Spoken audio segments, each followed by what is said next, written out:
son site internet davidabassi.com. Abassi, A2B-A-S-I.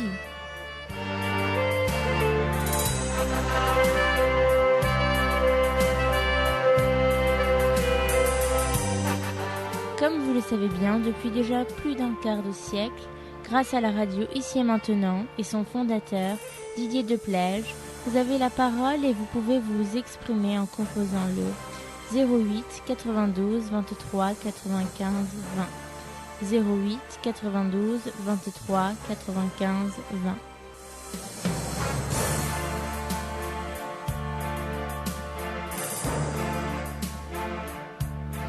Voilà mes chers amis, comme déjà vous êtes au courant, je suis très ravi de recevoir ce soir Dr Razmara, un ami, quelqu'un qui vient d'une famille et que cette famille a joué un rôle assez important dans l'histoire de la Perse. Surtout son frère, le frère de Dr Razmara, général Razmara, qui était premier ministre du Shah d'Iran, assassiné à Téhéran.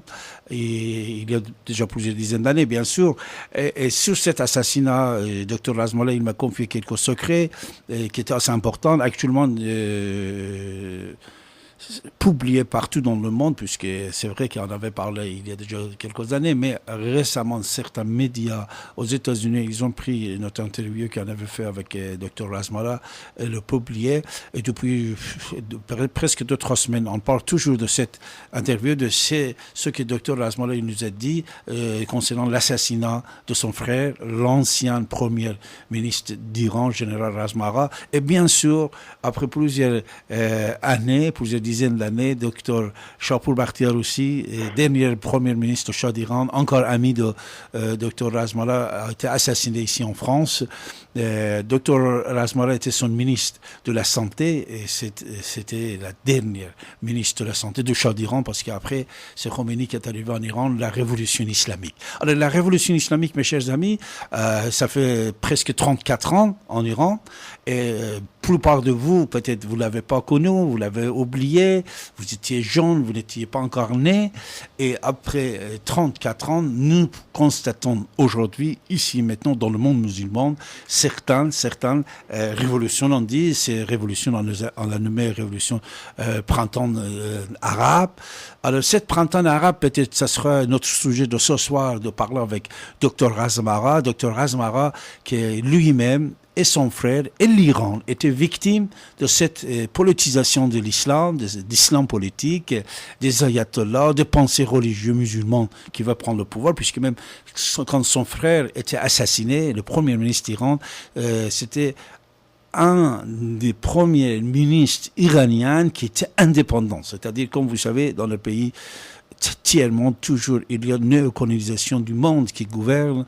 Il désigne des gens et des gens qui obéissent, les étrangers, on peut dire, le pouvoir qui ont installé à l'extérieur de leur pays. Alors Razmara, le général, le frère de Dr Razmara, le général, c'était quelqu'un qui était indépendant. Il pensait à l'indépendance d'Iran, surtout concernant le pétrole iranien et beaucoup d'autres choses. Mais malheureusement, il était assassiné. Cet complot d'assassinat, si vous voulez, je vais demander au départ de notre émission, puisque Dr Razmara nous a parlé beaucoup à ce sujet. Mais avant de commencer, avant d'entrer dans le printemps arabe, et voir comment Dr Razmara voit ces révolutions islamiques dans le monde musulman. Je vais lui demander peut-être qu'il nous éclaire un peu, surtout vous, mes chers auditeurs, auditoristes, que vous venez d'entendre cet assassinat, c'est très ancien, mais l'histoire, ça se répète.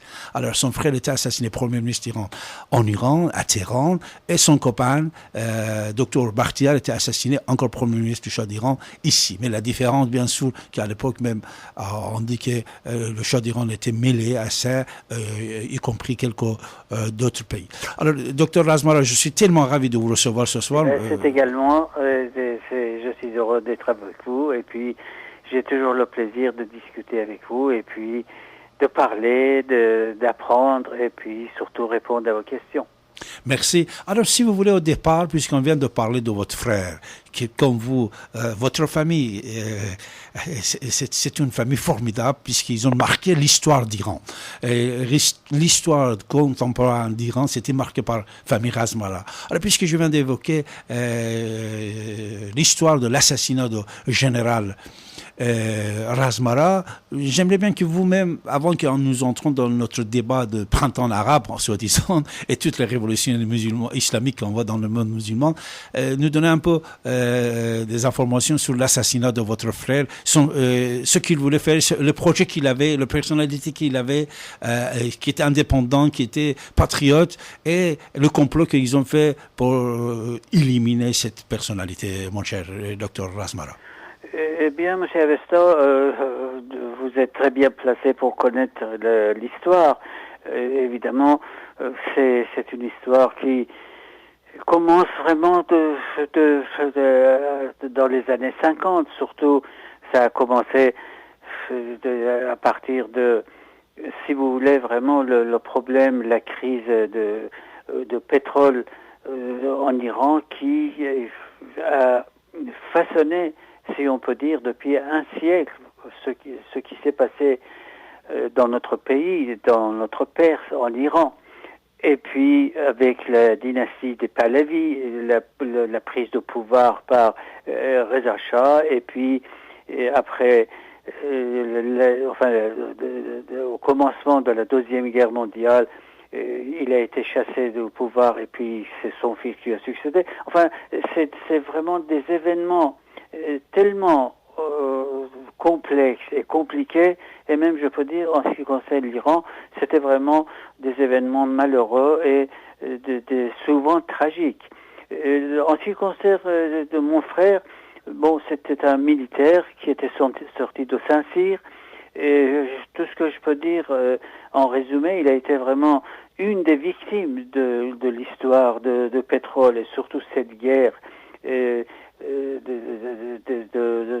pétrole qui date depuis à peu près un siècle dans cette région.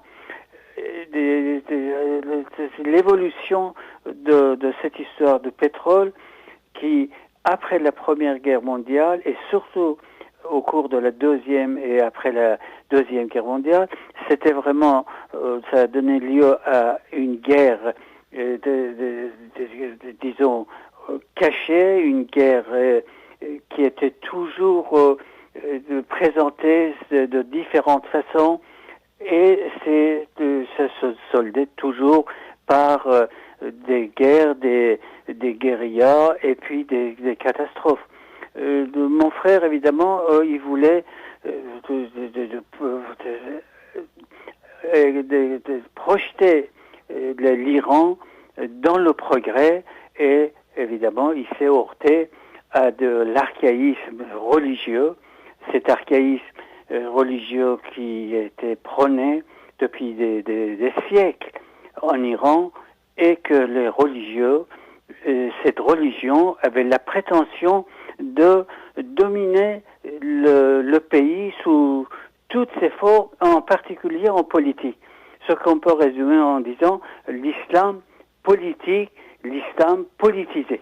Et évidemment, avec un côté de fanatisme et de violence. Alors donc, en résumé, voyez-vous, ça s'est soldé toujours par des crises, par des agitations et par des assassinats. Alors, donc, mon frère a été assassiné en mars 1951 à Téhéran, dans la mosquée, par un fanatique islamique, et c'était à peu près c'est les frères musulmans, c'est les fadaïns islamiques qui étaient vraiment si vous voulez, le précurseur, le berceau de ce qui a évolué jusqu'à l'avènement de Khomeini. Voyez-vous, en gros, voilà ce qui s'est passé en Iran. Cette religion archaïque s'est toujours opposé au progrès et à la démocratie vraiment à l'émancipation du peuple et en particulier les femmes. Alors donc, voyez-vous, en résumé, c'est comme ça. Et ce que je vois à l'heure actuelle, ce printemps arabe, bon, ça a commencé avec des choses qui ont été présentées d'une façon extrêmement, disons, détournée et faussée, et ça laisse beaucoup des questions et à des inquiétudes. Ce que nous voyons à l'heure actuelle, ce qui se passe alors en Égypte, écoutez, on ne sait pas vraiment si le peuple va retrouver sa liberté, va retrouver la démocratie. Est-ce que vraiment l'aile extrémiste de la religion musulmane, les salafistes, même vont permettre à l'aile modérée des frères musulmans? Tout ça donne vraiment à des questions qui, pour le moment, on ne peut pas répondre. C'est vrai. Alors, mes chers amis, vous écoutez votre radio ici maintenant sur 95.2 FM et bien sûr sur l'Internet dans le monde entier, ici maintenant.com. J'ai le plaisir ce soir de recevoir Dr Razmara, cardiologue, médecin et dernier ministre de la Santé de Shah d'Iran, de Shahpour Bakhtiar. Je veux saluer, docteur, votre femme, qui est depuis plusieurs dizaines d'années à votre côté, et toujours on dit, quand vous voyez un homme bien réussi, c'est grâce à sa femme. Tous mes respects pour madame, vos enfants. Et pourquoi, mon cher ami docteur Razmara, ce soir, j'ai voulu parler avec vous. Voilà. Exactement pour ça, pour ce que vous venez de dire. Écoutez bien, mes chers amis. Il y a déjà plus de 60 ans, un premier ministre assassiné en Iran dans une mosquée. Un premier ministre assassiné par un islamiste. Il y a déjà 60 ans. C'était le premier assassinat de l'islam politique, on peut dire, de notre époque. Et par le frère musulman iranien, comme il vient de dire Dr Razmara. À l'époque, le frère musulman, comme vous savez, le frère musulman a commencé en Égypte avec Sayyid Qutb. Alors, en Iran, il y avait une impression parmi certains ayatollahs, mullahs iraniens à l'époque. Alors, le premier assassinat politique que les frères musulmans créent en Égypte, ils font, c'est en Iran, et c'est par les ayatollahs iraniens, et bien sûr, néocolonisation était de ce coup-là. Aujourd'hui même, nous, il ne faut pas l'oublier, que même Khomeini, dès qu'il a commencé à politiser l'islam, son idole, c'était Sayyid Qutb, c'était le frère musulman égyptien, puisque les frères musulmans égyptiens, leurs idées, dès le départ, c'était de prendre le pouvoir politique. Prendre le pouvoir politique et gouverner au nom de l'islam et par Sharia l'islamie. Alors, il y a déjà plus de 60 ans, puisque c'est 60e anniversaire, on peut dire, de l'assassinat du général Razmara, le frère de Dr Razmara, qui est notre invité ce soir. Imaginez-vous qu'après presque 25 ans de cet assassinat, 6 ans de cet assassinat, alors, à l'époque, il assassine général Razmara, mais il ne peut pas, les islamites, prendre le pouvoir. Ils ont assassiné d'autres personnes également après, mais ils n'ont pas pu prendre le pouvoir. Mais avec Khomeini, 1979-80, il prend le pouvoir en Iran, et dès qu'il prend les islamistes le pouvoir en Iran, il commence à exporter cette révolution islamique dans les autres pays. Mais heureusement, à l'époque, il y a 34 ans, et les chefs des pays musulmans, ils ont écrasé rapidement les révoltes islamiques qui étaient dans leur pays, qu'il soit Hassan en Maroc, et qu'il soit même le père de Bachar al-Assad, Hafez Assad en Syrie, Saddam Hussein en Irak, en Jordanie.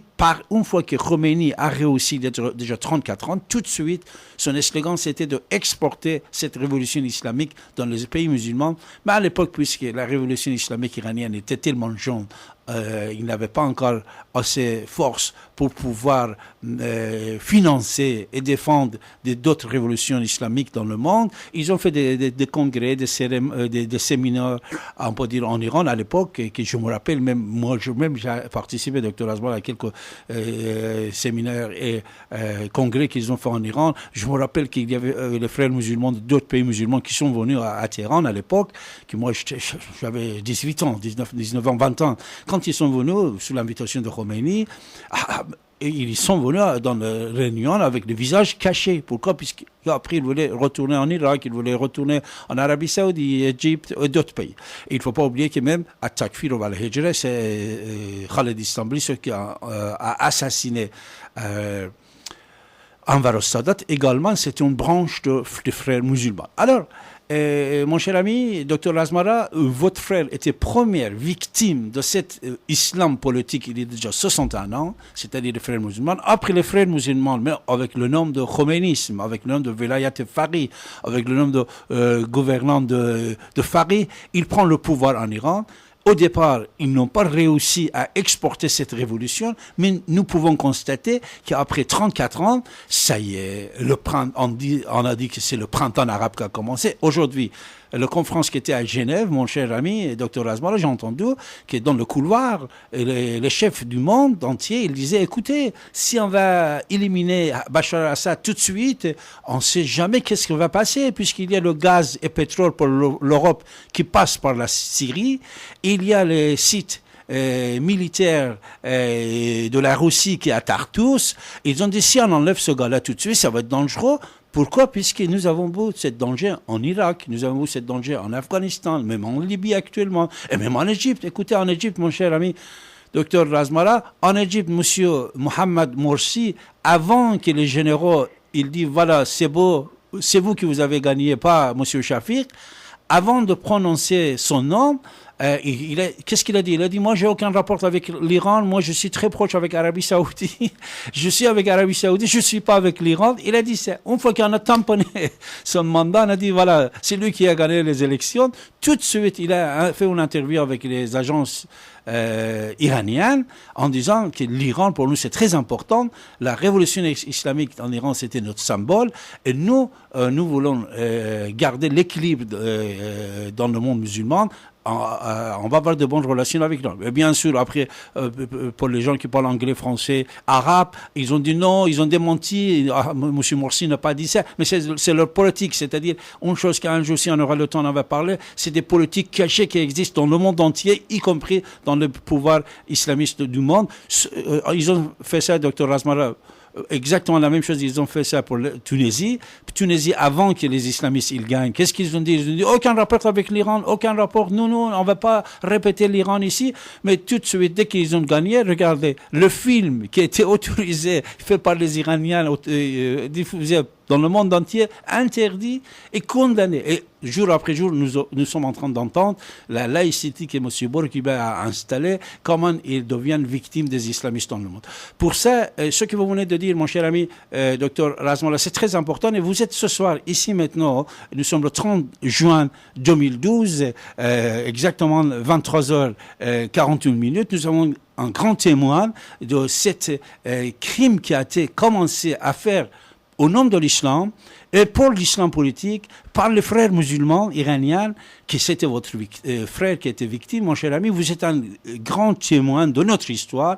Alors, maintenant, je veux demander votre avis, mon cher ami Dr Razmara, votre avis sur le printemps arabe. Alors, est-ce que vraiment c'est un printemps ou c'est une catastrophe pour les pays musulmans, mon cher ami? Écoutez, Maître Avessa, si je peux me permettre, je ne me permets pas de vous corriger, mais seulement j'insiste sur le fait que l'islam, c'est une entité unique. Et il n'y a pas de dualisme. L'islam, ce n'est pas l'islam de politique ou l'islam religieux. L'islam, c'est une entité unique. L'islam a la prétention de régir, de diriger et de gouverner les musulmans avec les lois coraniques. Donc, c'est une illusion, vous savez, c'est une poudre aux yeux qu'on croit islam politique, islam non politique. Non, islam, c'est unique, et d'ailleurs, depuis son apparition, cette religion a la prétention de dominer le monde et d'organiser la vie de l'homme, la vie de la société par les lois islamiques, les lois coraniques. Et voilà le problème, Maître Avesta. La question, il faut que les peuples musulmans ouvrent leurs yeux pour vraiment distinguer et reconnaître la nature, la vraie nature de l'islam.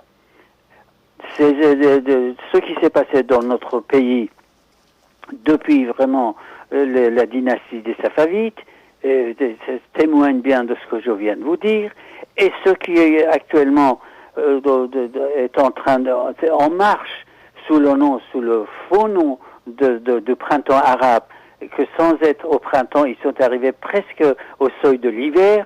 À chaque fois, ces principes religieux s'épanouissent, provoquent une révolution au nom de la liberté, au nom de la religion, et puis surtout pour, disons, le bien-être des musulmans. Et malheureusement, toujours ça se solde par un échec total. Alors, regardez ce qui s'est passé, ce qui était en train, tout en tenant compte que, par exemple, en Tunisie, quand même, il y a une classe qui est socialement très, très évoluée dans les 3 pays d'Afrique du Nord, en particulier la Tunisie, un peu moins au Maroc et en Algérie, et un peu encore moins au Maroc. Vous savez, derrière ces mouvements, derrière vraiment cette révolution, il y a toujours le vrai visage, la vraie nature de l'islam qui se cache. C'est pour ça que ça amène toujours à un point de non-retour, comme chez nous en Iran. Parce que le jour où ils ont commencé avant l'année 78, ces religieux et ces frères musulmans, les fadaïs islam, ils ont parlé de la démocratie, de la purification de la société, etc., etc., etc. Et voyez-vous où est notre pays? Jamais l'Iran n'a connu une prostitution dans ces dimensions. Jamais le pays n'a été aussi pillé. Jamais la corruption sociale était arrivée à ce point où actuellement se trouve l'Iran. Voyez-vous, Monsieur Avesta, il faut insister. Il faut que les gens acceptent, il faut qu'elles comprennent qu'il n'y a qu'un seul islam. Et que cet islam, depuis 637, qu'ils ont attaqué la Perse et ils ont ravagé un pays civilisé, ils ont la prétention de dominer le monde. D'ailleurs, vous avez vu leur axe politico-stratégique de contourner la Méditerranée et revenir. Et bon, alors heureusement ou malheureusement, ils ont été défaits ici à Poitiers par Charles Martel. Mais de toute façon, cet axe d'expansion, ça existe toujours. Et depuis un siècle, et surtout depuis Khomeini, nous assistons justement à la renaissance de cet axe d'expansion. Et même si vous avez entendu les prétentions des dictateurs islamiques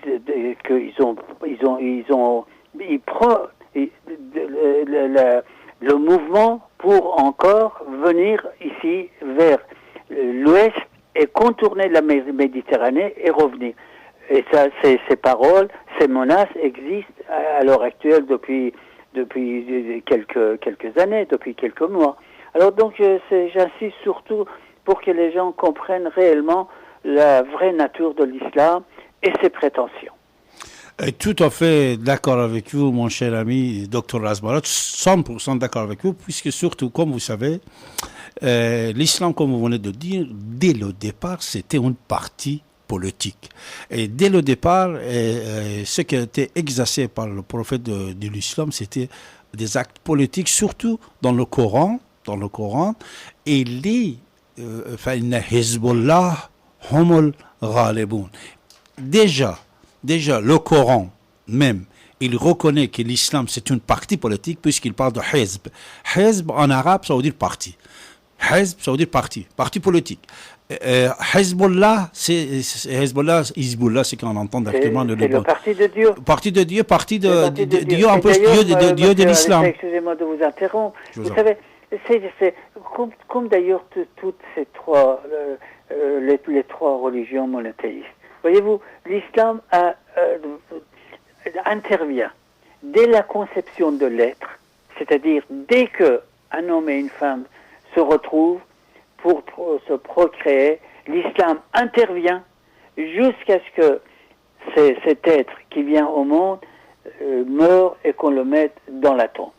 Voyez-vous, l'islam doit régir, elle se donne le droit de régir la vie de l'être dès sa naissance jusqu'à sa mort. Et l'islam ne reconnaît pas, d'ailleurs, les prêches de Khomeini, ses prétentions, il ne reconnaît pas la vie économique, il ne connaît pas la vie sociale, il reconnaît pas de ça, il reconnaît seulement l'islam et les lois coraniques, et pire encore, parce que ça, c'est surtout chez les sunnites, mais chez les chiites, c'est les versets coraniques qui peuvent être interprétés de différentes façons et surtout de trouver des conclusions par les mollahs qu'on appelle qui sont les ayatollahs et qui sont à l'heure actuelle qui peuvent exprimer retirer des conclusions à leur façon des versets coraniques. Alors voyez-vous, encore c'est dans la branche chiite, c'est encore pire que dans la branche sunnite. Mais de toute façon, quoi qu'il en soit, je vous dis, Monsieur Avesta, qu'il ne faut pas séparer l'islam religieux et l'islam politique. L'islam, de par sa nature, de par sa naissance, c'est une religion politique. 100%, surtout pour confirmer votre parole de mon cher ami Dr Razmara. Vous savez, mais bien sûr de l'autre côté il fallait que je vous dise quelque chose. Malheureusement dans le monde occidental on peut dire, on ne connaît pas bien l'islam d'un côté, de l'autre côté, puisqu'ici vous savez mentir c'est grave. C'est vrai, peut-être de temps en temps, les politiciens, ils mentent. Mais jamais, on ne va pas croire qu'un religieux va mentir. Comme je viens de dire au départ de notre émission, toujours on tombe, et les Occidentaux surtout, ils tombent dans le piège des islamistes et ils croient ce qu'ils disent. Ça a commencé même avec Khomeini, Dr Razmara. Alors, Khomeini, quand il était ici en France, à Neuf-le-Château, il disait non, on ne va pas prendre le pouvoir. Vous-même, vous avez rencontré Khomeini, puisque vous avez des messages, si on peut en pas parler.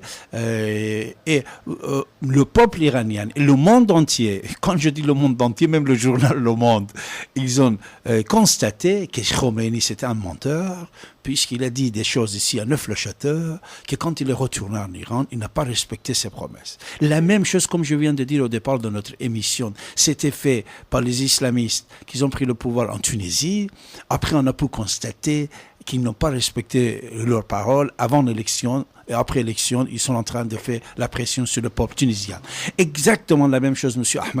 Mohamed Morsi, il a fait. Mohamed Morsi, avant que, puisqu'on a dit, on ne sait pas c'est qui a gagné les élections, mais pendant 48 heures... Mais M. Avesta, excusez-moi encore de vous interrompre, vraiment, parce que il faut insister. Ce n'est pas la question de Khomeini, ce n'est pas la question de cette révolution en Égypte à tout va. Mais regardez vraiment l'histoire du prophète et l'histoire de Mahomet. Regardez ses paroles quand il était à la Mecque. Exactement. Et quand il a été obligé d'émigrer à Médine, il a complètement changé. Complètement changé. Voyez-vous, c'est-à-dire que le prophète qui prophétisait, qui prêchait vraiment une religion pour faire évoluer les sociétés arabes de ce temps-là, ils enterraient les filles et tout ça pour faire une évolution. Quand il a commencé à casser à la Mecque les divinités Et puis, après, quand il a vu, parce qu'il était un homme très intelligent, il était un penseur, hein, et surtout un sociologue. Il comprenait un peu la mentalité des populations très arriérées.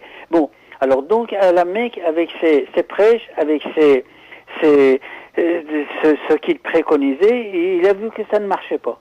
Donc il a été obligé d'émigrer à Médine, et à ce moment-là, il est complètement changé.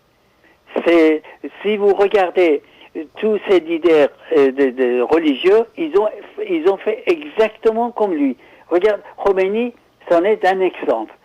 Quand il était à Rome, avant de devenir petit à petit vraiment contre le régime du Shah et de combattre le régime du Shah, et qu'il avait été chassé, il est venu ici d'abord en Irak à Nadjaf, et puis de là il est venu en France, ici à Neauphle-le-Château. Voyez-vous, tous ces dires, toutes ces prêches, tout ce qu'il disait, c'était vraiment à 180 degrés à l'opposé de ce qu'il a fait quand il est rentré en Iran. Ça, c'est une règle générale de tous ces leaders religieux qui se cachent derrière des principes humanistes, et puis quand ils prennent le pouvoir, ils font régner la terreur et le totalitarisme. Exactement, 100% d'accord avec vous, docteur Asmara. Mes chers amis, ce que docteur Asmara vient de dire, il y a un verset dans le Coran qui soutient cette parole, c'est-à-dire même le Coran, il justifie la parole de docteur Asmara, puisqu'il y a un verset dans le Coran qui dit « Makaru va makarallah, inna Allahi khayrul makirin ». Voilà, c'est-à-dire, il dit, docteur, macre, négrang, comment on peut le traduire en français? C'est la ruse. Bravo. La ruse, il dit qu'ils ont rusé, et le Dieu Allah, c'est-à-dire Allah, c'est le Dieu ami très proche au prophète de l'islam, puisque Aïcha, sa femme, et Aïcha, il disait, monsieur Mahomet, le prophète de l'islam, il disait, moi je suis étonné de voir que chaque fois que Mahomet, il a des problèmes, c'est Allah, il vient, il disait Jibril, ange gardien, mais il disait Allah, il disait que son Allah, il vient pour arranger des choses pour lui. C'est Aïcha qui l'a dit, c'est pas David Abbasini, docteur Asmara. Alors, cet verset de Coran, c'est dans le Coran, c'est-à-dire ce n'est pas ni de hadith, ni de rawayat, ni de paroles à droite à gauche, il existe dans le Coran qui dit être rusé, c'est-à-dire être menteur, mentir avant les élections. C'est ce qu'on appelle le mot tarier. Tarier, voilà. C'est-à-dire de cacher, et que c'est tout à fait autorisé, et il faut le faire. D'ailleurs, Khomeini en a usé beaucoup. C'est-à-dire de cacher exactement la vérité, et surtout de cacher ça par des stratagèmes. C'est ce qu'on appelle tarier. De rester silencieux pendant un certain temps, et après, quand la situation le permet, vraiment de sortir les vrais plans, les vrais projets. C'est ce qu'on appelle tarier, c'est ce qu'on appelle une ruse, et que c'est très toléré. Et d'ailleurs, dans les 5 piliers de l'islam, qu'est-ce que c'est que le djihad, Maître Avesta? Qu'est-ce que c'est que le djihad? Voilà, voyez-vous? La guerre sainte. La guerre sainte. Alors, pour interpréter, pour justifier la raison pour la guerre sainte, on peut toujours trouver. Alors, voyez-vous, déjà, voyez-vous, il y a ce qu'on appelle, il y a le ver dans le fruit. Déjà, il y a vraiment l'intolérance, il y a de la corruption, et le mensonge dans ces principes religieux de l'islam et dans le Coran. C'est vrai. Alors, docteur Asmara, à votre avis, pourquoi vous-même, vous venez donner des exemples, et l'Occident, et en Occident, il y a des historiens, il y a des journalistes, il y a des analystes qui peuvent bien analyser les propos de l'islam de première. À ce jour, celle de Khomeini, celle des talibans, celle de l'Égypte et la Tunisie et d'autres pays musulmans d'aujourd'hui, celle de la Libye. La Libye, une fois qu'ils ont tué Gaddafi, le premier jour de la naissance de République islamique en Libye, le gars, il vient, il dit, voilà, nous allons exécuter le charia islamique. Moi, la question, c'est ça, docteur, puisque ça fait des années que vous êtes en France, depuis que vous étiez étudiant à ces jours-là. Alors, même l'assassinat de votre frère, vous l'avez appris quand vous étiez ici à Paris. Je crois que, comme vous m'avez dit, je ne sais pas, Figaro ou François qui avait mis sur la première page l'assassinat de votre frère. Alors vous, docteur Razmara, que vous étiez depuis des années ici, alors comment ça se fait que l'Occident, toujours, il tombe dans le piège des islamistes et laisse le champ libre, ces gens-là, ils prennent le pouvoir.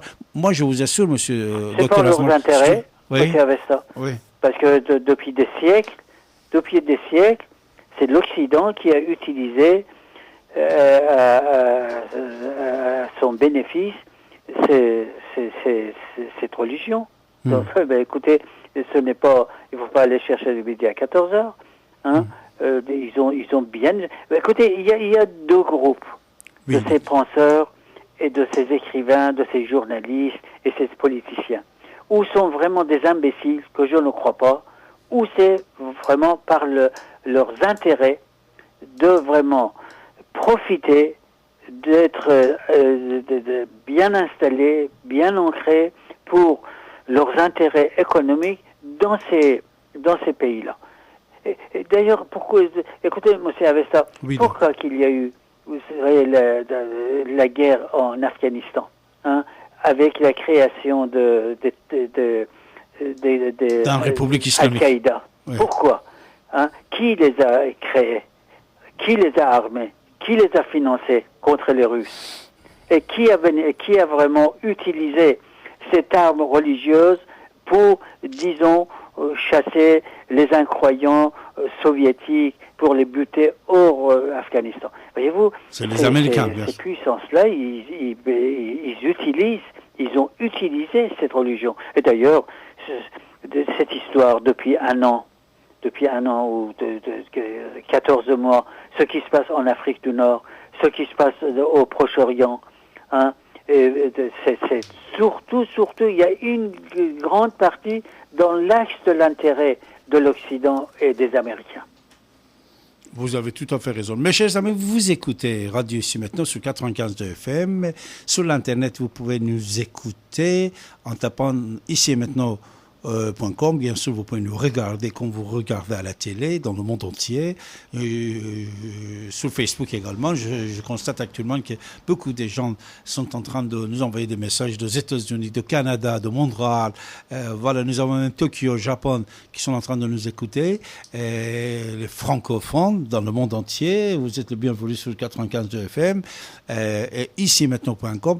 J'ai le plaisir et l'honneur ce soir de recevoir encore une fois un ami et une personnalité assez prestigieuse, important, un grand savant, le docteur Razmara, cardiologue, dernier ministre de la Santé de Shah d'Iran. Docteur Razmara, restez avec nous. Une petite pause musicale pour que vous preniez un verre d'eau peut-être et on va revenir, continuer. Écoutez, je vous remercie, je resterai à l'écoute. Si vous avez encore... Bien sûr, bien sûr. Je ne dis pas des questions, mais enfin... On va vous déranger encore quelques minutes, mon cher. Non, mais je suis à votre disposition. J'ai tout mon temps. Vous savez, je dors très, très tard dans la nuit. Je sais, docteur. Restez avec nous.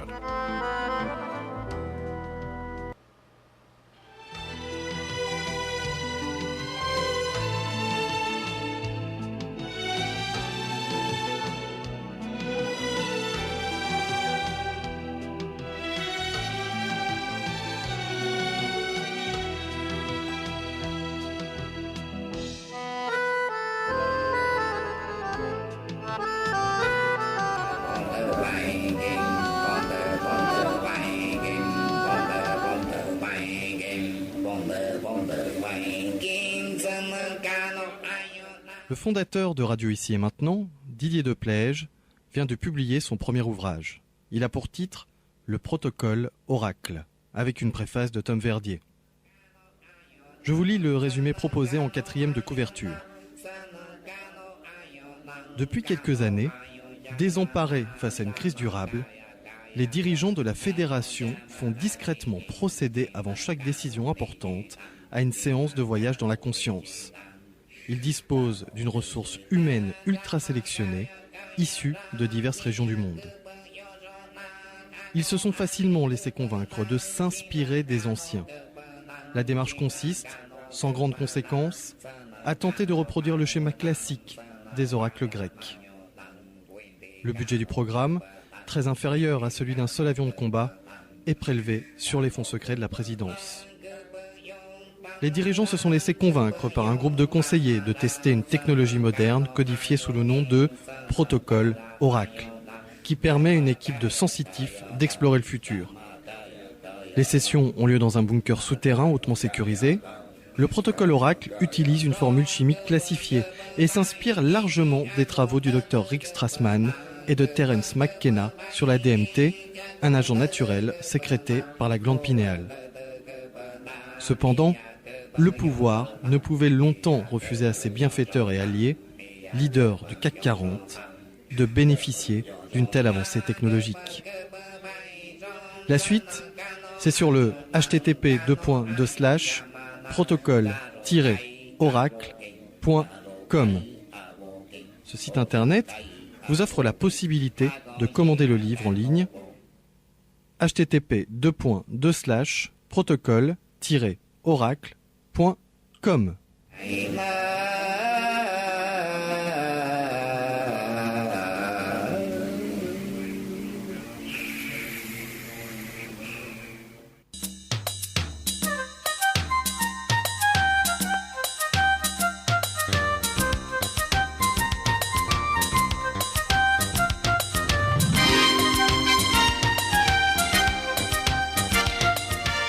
Vous êtes à l'écoute de la radio Ici et Maintenant sur 95.2 FM et sur l'internet ici-et-maintenant.com. Monsieur Abbassi, écrivain et historien, est avec vous tous les mardis de 14h à 16h et tous les derniers samedis de chaque mois de 23h à 7h du matin. Et son site internet davidabbassi.com.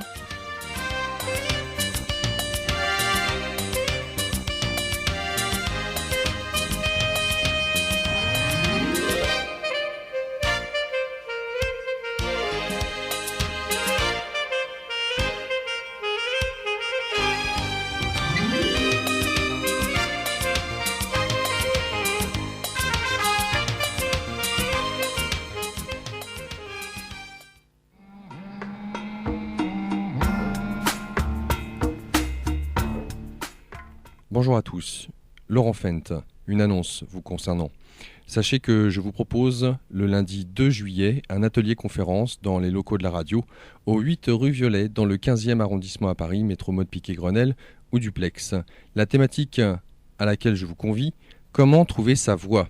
Et oui, comment trouver son chemin, sa voie, ce pourquoi nous sommes faits. Il y a des indices, c'est ces derniers que je vous propose de trouver ensemble le lundi 2 juillet à partir de 20h jusqu'à 22h30. Je vous rappelle qu'une participation de 10 € vous sera demandée qui reviendront à la radio.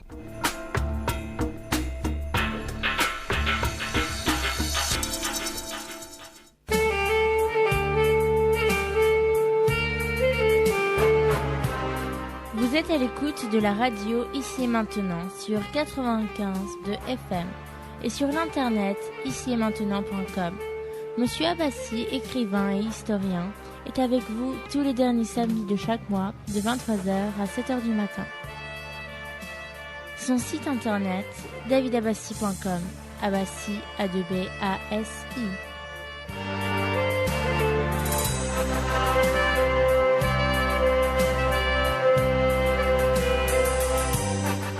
Comme vous le savez bien, depuis déjà plus d'un quart de siècle, grâce à la radio Ici et Maintenant et son fondateur, Didier Deplège, vous avez la parole et vous pouvez vous exprimer en composant le 08 92 23 95 20.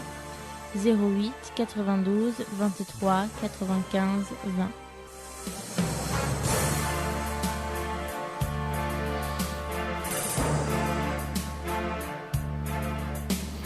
Et comme vous le savez déjà, j'ai le plaisir de recevoir ce soir Dr Razmara, médecin cardiologue, et écrivain, politicien et dernière ministre de la Santé du Shah d'Iran, ami très très proche de Shapur Bakhtiar qui a été assassiné ici en France. Voilà, on était en train de parler sur l'islam et la politisation de l'islam dès le départ à ce jour, bien sûr, et surtout l'idée des frères musulmans créée par Sayyid Qutb en Égypte il y a plus de 70 ans. Mes premiers assassinats, on vient de dire, c'était en Iran, premier ministre iranien, général Razmara, le frère de notre invité de ce soir, Dr Razmara.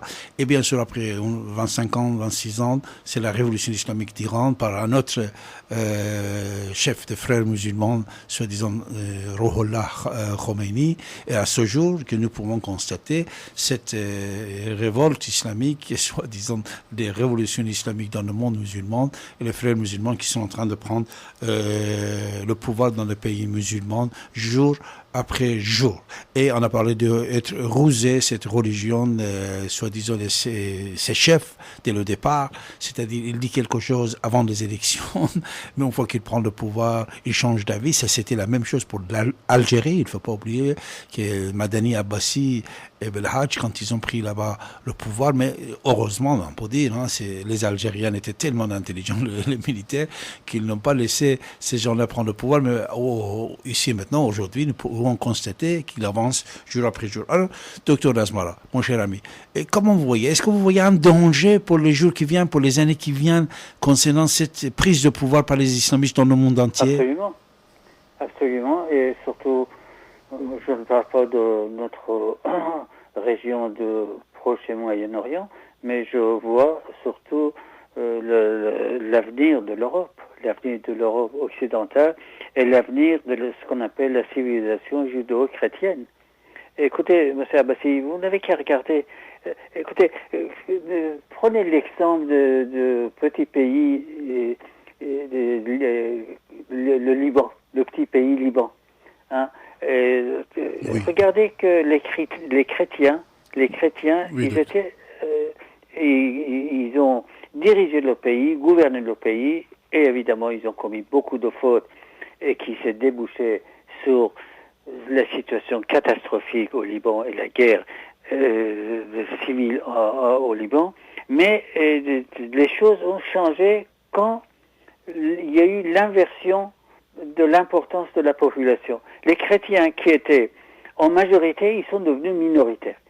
Pourquoi? Parce que le coefficient de natalité chez les chrétiens, chez les occidentaux, est bien inférieur à celui les musulmans et les Arabes. À l'heure actuelle, en France, on voit, le taux de natalité chez les Français chrétiens est 2,3, qui est encore le pays vraiment supérieur aux autres pays d'Europe occidentale. Tandis que c'est pratiquement 4,6 ou 4,8 chez les musulmans. Eh bien, écoutez, vous n'avez qu'à faire le calcul, vous verrez que d'ici 50 ans, il y aura une inversion totale de la population et fatalement, c'est eux qui vont dominer. Et n'oubliez pas, même Khomeini, parmi ses dires, il a dit, écoutez, soyez tranquilles, ce n'est même pas la peine de faire la guerre, hein, l'islam vaincra et l'Occident mourra par ses faiblesses. Voilà, monsieur Abbasi, c'est la réalité, la vraie réalité. Hein.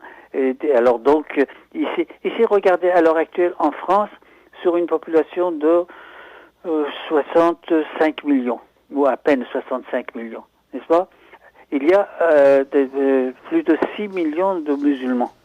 Ben, écoutez, vous verrez que d'ici 30-35 ans, que cette population va dominer. Et encore, oui. Ça, ce n'est pas tellement la question inquiétante. Si vraiment la religion restait une raison personnelle, une façon une affaire personnelle, bon, c'était pas grave. Mais que, comme je viens de dire tout à l'heure, que l'islam, ce n'est pas l'islam religieux, c'est l'islam politique qui doit diriger le pays à tout point de vue. Voilà, monsieur Abessa, l'avenir est presque, disons, obscur, qui menace vraiment l'Occident et sur ce qu'on appelle la civilisation judéo-chrétienne. Bon, si cette civilisation doit disparaître, bon, c'est les forces, les problèmes de l'évolution, c'est l'histoire du monde qui évolue ainsi, je ne sais quoi dire. Mais la réalité qui plaise ou qui déplaise, la réalité est là. Et à l'heure actuelle, ce que nous voyons, c'est réellement une imposture qui cache ces mouvements, ces révolutions. Parce qu'il y a une chose aussi, surtout après la disparition du communisme, cet islam qui a la prétention de protéger les déshérités, les pauvres, les opprimés. C'est-à-dire, si vous voyez, c'est l'islam qui a remplacé les principes communistes. D'ailleurs, il y a eu beaucoup de chercheurs, même chez nous, qui ont assimilé le communisme et l'islam. Et vous en connaissez bien une partie de enfin, vous le connaissez, ces philosophes qui ont assimilé l'islam et le communisme, on appelle les marxistes islamiques. Comme Ali Shariat. Voilà. Alors donc, voyez-vous, cette imposture, pour moi, je me permets de dire ça, cette imposture qui cache les vraies raisons, c'est la ruse dont je viens de vous parler, et vous m'avez posé la question, l'avenir, moi personnellement, peut-être je me trompe, peut-être, et j'espère que je me trompe, mais je ne pense pas, l'avenir vraiment de l'Occident, l'avenir des peuples vraiment qui aspirent à la démocratie, à la liberté et au progrès, pour le moment, le minimum qu'on puisse dire, cet avenir est très sérieusement menacé. De toute façon, docteur, vous avez raison, puisque des grandes civilisations phéniciennes, Carthage, Nord-Afrique, Perse, l'Égyptien, Babylone, Assyrien, a été tombé au pied de l'islam depuis 1400 ans à ce jour. Docteur Asmar, comme vous savez, nous sommes habitués de prendre des appels et faire intervenir nos auditeurs. Les gens qui nous écoutent, ils ont la parole sur notre antenne. Écoutez, autant que je suis dans mes possibilités de penser, je répondrai très franchement et je répondrai honnêtement ce que je pense. Merci. Alors nous avons Farid avec nous et Bachir. Oui. Farid, bonjour. Bonsoir. Oui, bonjour. Bachir, bonsoir. Bachir. Bonsoir. Bonsoir. Alors, on vous écoute. Qui va parler d'abord? Bachir, on vous écoute. Allez. D'accord. Oui, donc par rapport à cet islam, à cette frange violente, parce que bon, il faut pas mettre tous les musulmans dans le même panier. Il y a donc, comme dans toutes les religions... Vous savez ça, j'entends très mal. Oui, je disais que cette frange violente de l'islam... Là, c'est bon? Vous m'entendez? Oui, je vous entends bien maintenant. D'accord. Il faut voir... la question, serait-il le mettre en parallèle avec justement cet Occident qui met en place un système qui lui est tout aussi violent, d'un système très matérialisme, donc une réaction, c'est-à-dire on le voit que là où grandit les franges islamistes violents, c'est là où les Occidentaux se sont accaparés des territoires pour s'approprier des richesses ou des minerais, de l'uranium et autres dans les pays. Et là, il y a une réaction violente face à un Occident qui agit violemment. Donc cette réaction violente et cela. Et effectivement, cette violence grandira de plus en plus tant que le monde occidental fera violence sur les différents pays. Donc il y a une réaction qui... est-ce que vous pensez de cela, vous? Écoutez, monsieur, cher monsieur, je suis tout à fait d'accord avec vous. Ah. C'est ce que je viens de dire, c'était vraiment pas, c'était pas pour défendre vraiment les fautes et les crimes de l'Occident au cours des siècles. Je suis tout à fait d'accord avec vous. Vous savez, la violence engendre la violence, cher monsieur. Je suis tout à fait d'accord avec vous. Et ce qu'il a fait vraiment le terreur, disons, le milieu propice pour l'évolution de cet islam politique et cet islam violent, justement, monsieur, vous avez raison, c'était la violence, les exactions des Occidentaux qui ont été violents avec les populations qui engendraient justement la réponse violente. Donc, cher monsieur, je suis tout à fait d'accord avec vous. Bon, ben, je vous laisse, Farid, et puis je vous écoute à l'antenne. Merci. Merci, monsieur, de m'avoir posé cette question. Au revoir. Alors, Farid, on va vous écouter, Farid. Oui, bonsoir. Bonsoir, Farid. Moi, je voulais poser une question à votre invité, là. Écoutez, cher monsieur, je vous entends très mal. Ah, je voulais juste vous poser une question, là. Monsieur Avesta, de corriger un peu l'émission de... Voilà. Là, vous m'entendez, là? Farid, si vous pouvez parler un peu plus fort, s'il vous plaît. Allez. Alors, moi, je trouve une façon offensive, là, par rapport à l'islam, par rapport à... C'est-à-dire, si on parle politique, islamo-politique, quand il y a des partis politiques islamiques qui gouvernent, vous n'êtes pas d'accord. Quand il y a des partis démocrato-chrétiens et tout ça, vous êtes d'accord. Mais non, absolument pas. Écoutez, monsieur, vous savez, je ne sais, vous me connaissez pas, mais monsieur Avesta me connaît. Moi, personnellement, je suis contre que la religion intervienne dans la vie politique. La religion est une affaire personnelle. La religion doit être respectée. C'est-à-dire, chaque religion doit pouvoir, chaque personne doit pouvoir vraiment avoir sa pensée, sa pensée spirituelle, sa religion, et qu'on le traite avec respect et déférence. Mais je suis contre que cette religion intervienne pour imposer ses principes à une autre religion. Voyez-vous, moi personnellement, je ne suis pas ni hérétique, ni athée, mais je suis laïque. Hein? Je crois à beaucoup de choses, voyez-vous, mais je pense que l'affaire religieuse doit être séparée de la vie politique. Je suis d'accord avec vous. La question, évidemment, quand on fait violence, ça engendre la violence. Mais pourquoi que une religion, n'importe laquelle, que ce soit la religion chrétienne, musulmane ou judaïque, à chaque fois que ces religions interviennent au nom de la politique, ça c'est mauvais, ça engendre la violence. Voilà, monsieur, voyez-vous, je ne défends pas des intérêts particuliers, ni parti pris pour une religion, ni pour une autre. Moi, personnellement, je suis laïque, mais je respecte toutes les religions, mais à condition que une religion ne se permette pas d'imposer ses vues à une autre religion.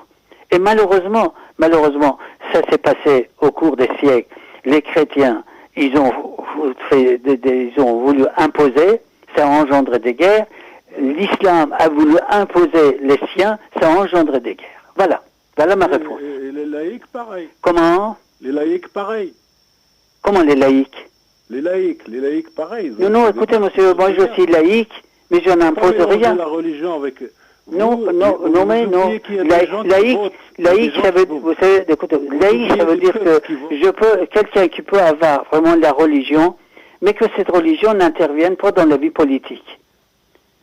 Moi, j'ai œuvré dans mon pays avec une personne qui était mon chef et qui était un homme politique et un homme laïque. Et il a toujours prêché ça.